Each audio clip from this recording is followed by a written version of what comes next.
નમસ્કાર વિદ્યાર્થી મિત્રો, અહીં તમે જોઈ રહ્યા છો ધોરણ નંબર 6 ની અંદર ગુજરાતી વિષયનું સેમેસ્ટર નંબર 2 નું આપણે સોલ્યુશન કરવાના છે. તો જેમાં આપણે આજે પાઠ નંબર 11 દૂર શું નજીક શું તેનું આપણે સોલ્યુશન કરીશું. તો વિદ્યાર્થી નમ્ર વિનંતી છે કે તમે પ્રથમ વખત આ ચેનલ અથવા વિડીયો તમે જોઈ રહ્યા હો તો ચેનલ તમે સબસ્ક્રાઇબ કરો, વિડીયોને લાઈક પર પ્રેસ કરી દો.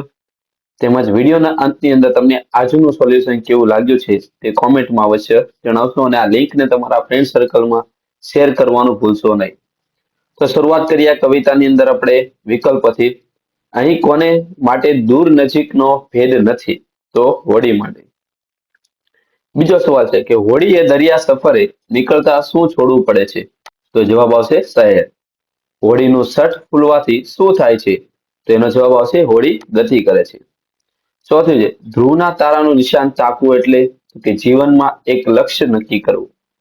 એકવાર સઢ ભર્યા ફૂલ્યા એટલે જીવનમાં આગળ વધવા માટેની હિંમત મેળવી. પૂનમ એની ઢુકડી એટલે કે લક્ષ્ય પ્રાપ્તિની નજીકમાં હોવું. સાતમું છે કવિએ હોડીના ઉદાહરણ દ્વારા આપણને શું સમજાવ્યું? કે જીવનમાં આવતી મુશ્કેલીઓનો સામનો કરીને આપણે આગળ વધવાનું છે. ચલો ખાલી જગ્યા આપણે જોઈએ તો છોને છોડે એ ભૂમિના કિનારા. બીજામાં થશે રાધિકા મમ્મીનો પાલો પકડીને દોડે છે. ત્રીજું થશે હોડીની ગતિ મતવાલી છે. ચોથું છે દરિયામાં ગમે ત્યાં ઝાંઝાવત થાય છે. ચોથું છે દરિયામાં ગમે ત્યાં ઝંઝાવત થાય છે. પાંચમું છે હોડી ભૂમિના કિનારામાં છોડીને આગળ વધી છે. સિક્સ ઇઝ નદી મંદ મંદ હસતી દોડે છે. એના પછી પ્રશ્ન નંબર 3 તમને આપેલા છે ખરા ખોટા. તો વિદ્યાર્થી મિત્રો તમારે આમાંથી જોઈને તમારે આઈડિયલ ની અંદર ખરા ખોટા લખવાના રહેશે. એના પછી પ્રશ્ન નંબર 4 છે એક એક વાક્યનું ઉત્તર. એમાં પહેલું એક વાર સઢ ભર્યા ફૂલ્ય ને વાયરા ફૂલ્યા એ દ્વારા શું સમજાય છે? તો એનાથી આપણને એટલી ખબર પડે છે કે જેમ સઢ ફૂલવાથી હોડીને ગતિ મળે છે તેમ માનવીને જીવનમાં આગળ વધવાની હિંમત મળે છે. સામે આભના તે આગળના ખુલે ને પંથ નવા ઝૂલે એટલે શું? તો આ રૂપે આગળા એટલે કે મોટી મોટી મુશ્કેલીઓના ઉકેલ સૂચતા જાય, નવા નવા માર્ગ મળતા જાય, એમ જીવન સરળ બનતું જાય છે. ત્રીજું નદી કે દરિયાની સફરે જતા વાતાવરણમાં શો પલટો આવે છે? તો કે નદી કે દરિયાની સફરે જતા ક્યારેક પવનના સુસવાટા સાથે વરસાદ કે તોફાન શરૂ થઈ જાય છે. એ તોફાનમાં પણ હોડી હાલક ડોલક થતી આગળ વધી રહી છે. ચોથું છે કઈ તિથિથી હોડી સફર શરૂ કરે છે? કેમ? તો કે હોડી સુદ બીજની તિથિથી સફર શરૂ કરે છે. એક માન્યતા મુજબ સુદ બીજ શુકનવંતી તિથિ મનાય છે. એના પછી આપણને કાવ્ય પંક્તિ આપેલી છે. તો કાવ્ય પંક્તિ આમાંથી તમારે જોઈને તમારા આઈડિયલ ની અંદર લખવાની છે. આમાંથી અથવા તો તમે તમારી ટેક્સ્ટ બુક્સ માંથી પણ જોઈને તમે લખી શકો છો. એના પછીનો ક્વેશ્ચન છે આપણને કે માગ્યા મુજબ આપણે પ્રશ્ન ઉત્તર લખવાના છે. એમાં સરખા પ્રાસવાળા જે આવતા હોય અંતમાં તે, જેમ કે કિનારા તો મિનારા, ફૂલ્યા તો ખુલ્યા. અંતની અંદર તમે પ્રાસ જો એક સરખો થાય, ખુલે તો ઝૂલે, ફરકે તો મરકે, તાલી તો મતવાલી, રમંતી તો ભમંતી, ભેટે તો ત્રિભેટે, ઉપડી તો ઢુકડી, તાક્યું તો રાખ્યું. ચલો વાક્ય પ્રયોગ જોઈએ આપણે. કિનારો તો ગુજરાતનો દરિયા કિનારો લાંબો છે. મિનારો તો ઝૂલતો મિનારો સ્થાપત્ય કલાનો નમૂનો છે. સઢ તો ખલાસી સઢ બોલ્યાને વહાણે ગતિ પકડે. ચોથું પાલો તો સાડીનો પાલો ખૂબ સુંદર છે.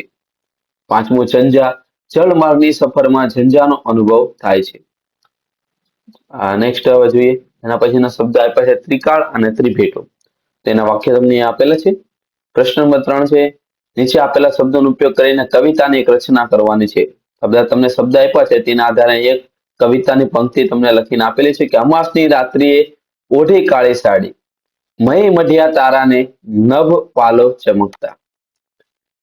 એના પછી રેખાંકિત શબ્દ તરીકે મળે તેવી રીતે પ્રશ્ન બનાવવાના છે આપણે. જેમ કે અહીંયા રમા છે એ શબ્દ, એના આધારે પ્રશ્ન બને રવિવાર, રાજા, ગુલાબી રંગની પેન. આ રીતે આપણે પ્રશ્ન નીચે બનાવવાના છે. તો 5 તમને આપ્યા તેમાં અહીંયા એક વાક્ય આપ્યું છે કે આસ્મિતાના ભાઈ ફિલિપને લેવા સાંજે 7 વાગે રેલવે સ્ટેશન પર પ્લેટફોર્મ નંબર 4 પર ઝડપથી પહોંચી. તો પહેલો તો પ્રશ્ન એવો થાય કે ભાઈ કોને લેવા માટે ગઈ છે? તો આસવી કોને લેવા માટે રેલવે સ્ટેશન ઉપર જાય? પહેલો પ્રશ્ન આપણને મળી ગયો. બીજો આપણે બનાવવો હોય તો હવે કેટલા વાગે જાય છે? બરોબર, તો આ બીજો આપણને ક્વેશ્ચન બને કે આસવી તેના ભાઈને લેવા કેટલા વાગે રેલવે સ્ટેશન ઉપર પહોંચશે.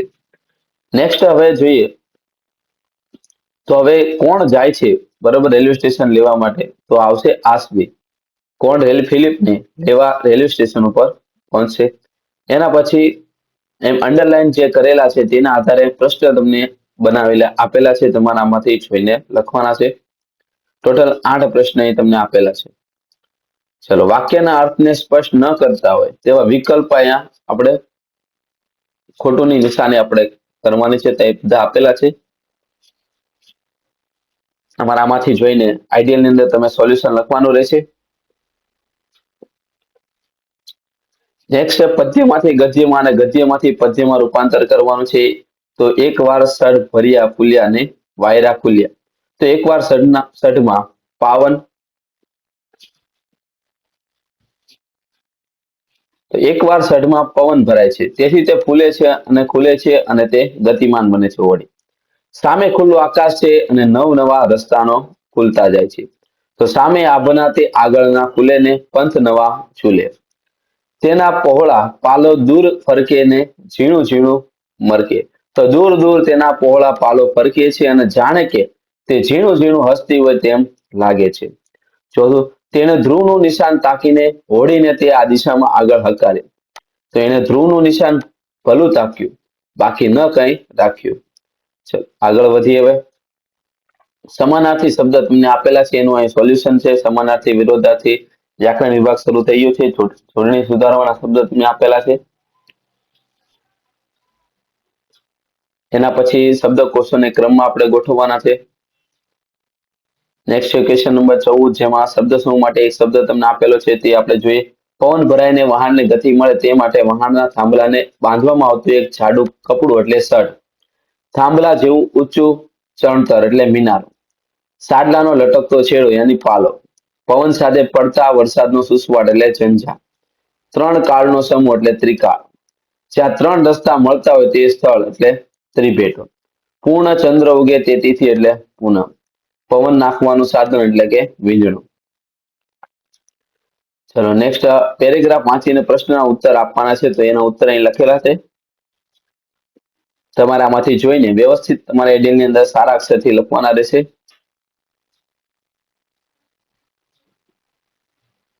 પેરેગ્રાફને આધારે આ પ્રશ્નના ઉત્તર લખી રહ્યા છે. વિદ્યાર્થી તમારી રીતે પણ તમારા પ્રશ્નના ઉત્તર તમે પેરેગ્રાફ પરથી લખી શકો છો અને બાકીનું સોલ્યુશન તમને આમાંથી વાંચીને પણ તમને આઈડિયા આવે કે કઈ પ્રકારના સવાલ જવાબ છે. તો આ તો એક પાઠનું સોલ્યુશન. હવે નેક્સ્ટ સાથે સાથે આપણે બીજા એક 12મા પાઠનું અપરાજયનું સોલ્યુશન આપણે કરવાના છે. તેના લેખક છે ધ્રુવ ભટ્ટ. તો હવે તેનું આપણે સોલ્યુશનમાં આપણે શરૂઆત કરીએ. પહેલો MCQ, પાર્થ કોનું નામ છે? તો કે અર્જુન. દ્રોણે કૌરવ સૈન્યને યુદ્ધ કરવા માટે કેવા પ્રકારમાં ગોઠવ્યું? તો પદ્માકાર. પુત્રના મૃત્યુથી કોણ ખૂબ ગુસ્સે ભરાયો? તો દુર્યોધન. એક સાથે 6 યોદ્ધાઓનો સામનો કરતો કોનો રથ ભાગી? તો અભિમન્યુ. પોતાના બધા સાથીઓને એક સાથે અભિમન્યુ પર તૂટી પાડવાનું કોણે કર્યું? તો દ્રોણે. કોને ચિંતા થઈ કે હવે અર્જુન યુદ્ધ કરવાનું છોડી દેશે? દ્રૌપદીને. અભિમન્યુના મૃત્યુથી કોણ ખૂબ ખુશ થઈ ગયો? તો દુર્યોધન. કોને ખબર પડી ગઈ કે પોતાનો વીર પુત્ર મૃત્યુ પામ્યો છે? તો આવશે અર્જુન. ચલો ખાલી જગ્યા તમને આપેલી છે.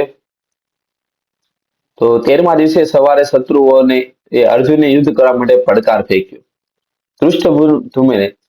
ધૃષ્ટદ્યુમ્ને પોતાની ચિંતા યુધિષ્ઠિર પાસે દર્શાવી. સવારનો તડકો આ કુમળા યોદ્ધાના ગૌરવ વર્ણનો દીપાવતો હતો. રથમાં બેસવા જતા અભિમન્યુએ દ્રૌપદીએ વાલથી પાસે લીધો. અભિમન્યુએ ક્ષણ માત્ર જ પદ્મને ફેરીને દ્રોણના ગર્વના ચૂરેચૂરા કરી નાખ્યા. શ્રી કૃષ્ણ શિબિરના દ્વારમાં જ શાંત નિશ્ચલ ઉભા હતા.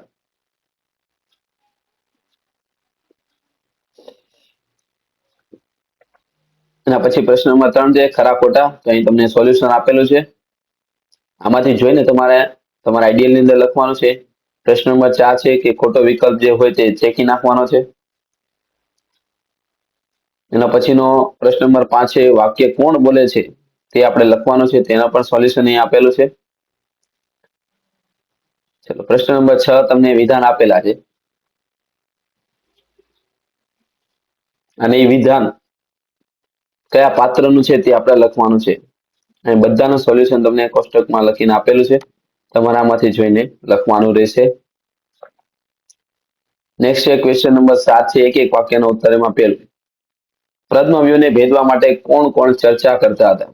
તો પદ્મવ્યૂહને ભેદવા માટે યુધિષ્ઠિર, ભીમ, સાત્વિક, ધૃષ્ટદ્યુમ્ન અને દ્રૌપદી ચર્ચા કરતા.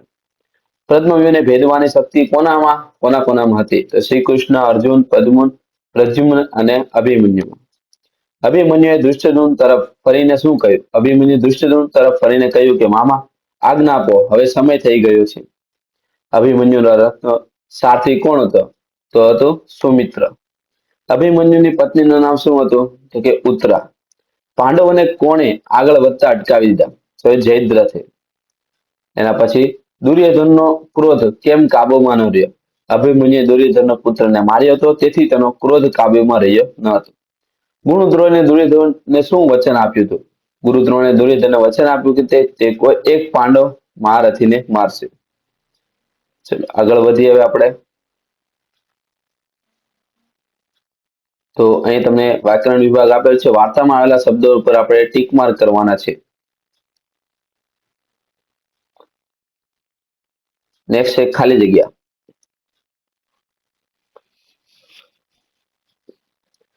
તો ખાલી જગ્યા તમને આપેલી છે, ઓપ્શન આપેલા છે, તેના આધારે કે દ્રોણના પદ્મવ્યૂહના સમાચાર સાંભળીને પાંડવ સેના હતાશ થઈ ગઈ. અર્જુનની ગેરહાજરીમાં પદ્મવ્યૂહ તોડવામાં પોતે અસમર્થ છે એવું ભીમ અને યુધિષ્ઠિર સમજતા હતા.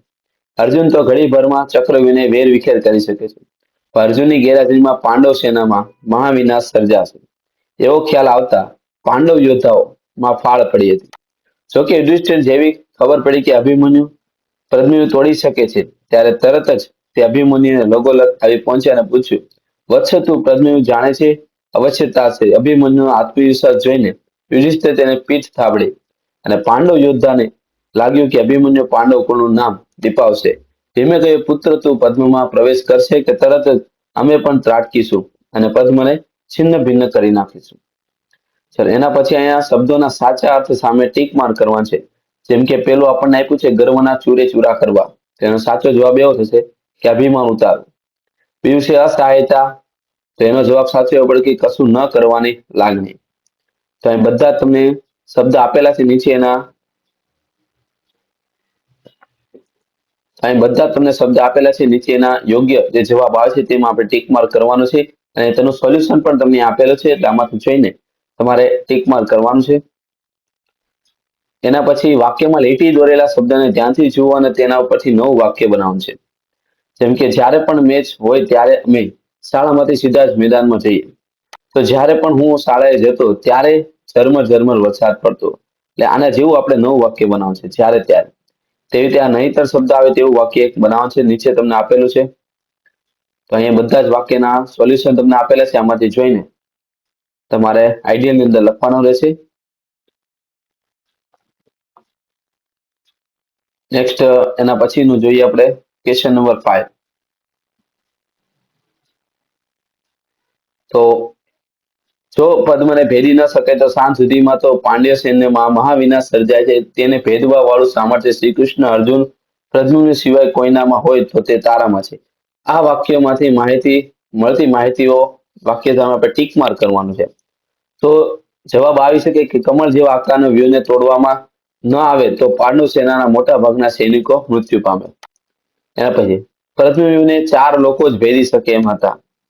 માત્ર અભિમન્યુ જ પદ્મને ભેદવાનું જાણે છે. નેક્સ્ટ હવે એના પછી અહીંયા તમને જોડકું આપેલું છે, તે આપણે આમાંથી જોઈને લખવાનું છે. વાક્યોને ઘટનાક્રમમાં આપણે ગોઠવવાનું છે કે પહેલા નંબરની ઘટના કઈ બની છે, બીજા નંબરની કઈ છે, તે આમાંથી જોઈને તમારે ક્રમ આપવાના છે. તો હવે અહીં એક વર્ગીકરણ લખવાનું છે ઘટનાઓનું કે જે ઘટના યુદ્ધ પહેલાની હોય તેની સામે આપણે પહેલા લખવાનું, જે યુદ્ધ પછી બની હોય તેની સામે આપણે પછી લખવાનું, અને યુદ્ધ દરમિયાન બનેલી હોય તેની સામે દરમિયાન એવો શબ્દ લખવાનો છે. તો એ વાક્ય જે છે તે યુદ્ધ પહેલા છે, પછી છે કે દરમિયાન છે, તે અહીંયા સોલ્યુશન તમારે લખવાના છે આ રીતે. એના પછીનો 9મો ક્વેશ્ચન છે ખાલી જગ્યા. તો એ પણ તમને આપેલું છે, જો તો, છતાં પણ, એવા બધા શબ્દથી દરેક શબ્દનો સોલ્યુશન અહીં તમને મૂકેલું છે, એટલે તમે આમાંથી જોઈને તમારા આઈડિયલ ની અંદર તમારે લખવાનું છે.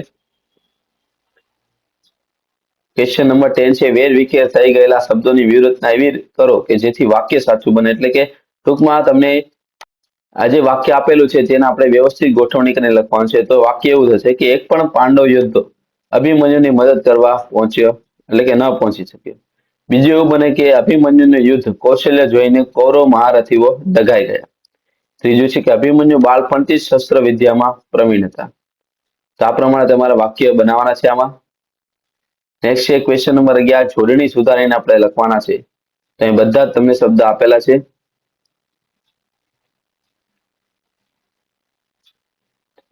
સમાનાર્થી શબ્દ આપણે લખવાના છે, તો એના પણ દરેક શબ્દના બે જવાબ તમને આપેલા છે. એટલે તમારે આમાંથી જોઈને સારા અક્ષરથી તમારા આઈડિયલની અંદર લખવાના રહેશે. એના પછી ક્વેશ્ચન નંબર 13 છે, વિરોધાર્થી શબ્દ. તેનું પણ એ સોલ્યુશન તમને આપેલું છે. ક્વેશ્ચન નંબર 14 છે, શબ્દ સમૂહ માટે એક એક શબ્દ. હરાવી ન શકાય તેવો અપરાજય. લશ્કરી સૈનિકોના રોકવા માટેની જગ્યા એટલે શિબિર. જેનો કોઈ ઇલાજ ન હોય તેવો એટલે અસાધ્ય.